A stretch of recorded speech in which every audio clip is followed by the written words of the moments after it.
Dumela bakulu, the nyame Tijan is ye. Nasi ndadzoka zvekare nhasi ndine nyaya yandauya nayo panapa ndakakubatira nyaya yekuonekwa kwaPassion Java ari mucourt akaenda kunomiririra kunoonawo nyaya dzematongero dzichiitwa dzaMike Chimombe nomumwe wake waakasungwa naye.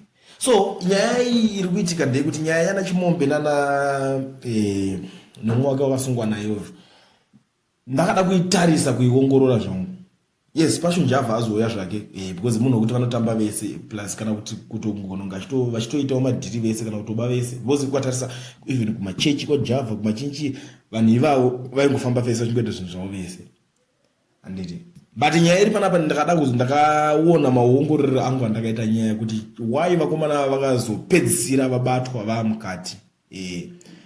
Ipost iwe yakazondifungisa zvinhu ya mukomana anoitwa Whitney Chivhayo achitaura kuti main actor haafe. Ndikati azoita main actor papi mukomana uyu Chivhayo.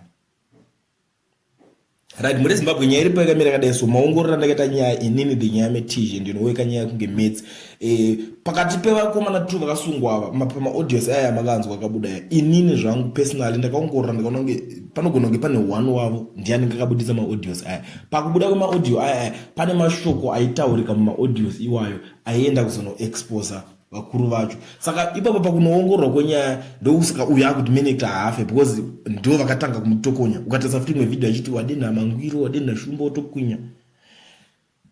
Saka vakomana vakanoexposa mavideos. So vanhu vekuti vanenge vagara nescandal dzavo because nyaya yakatanga kubuda pana penyaya yemaaudios e40 million yainzi yekuzeki yazeki bva yazongobuda chiti vatina madhiri.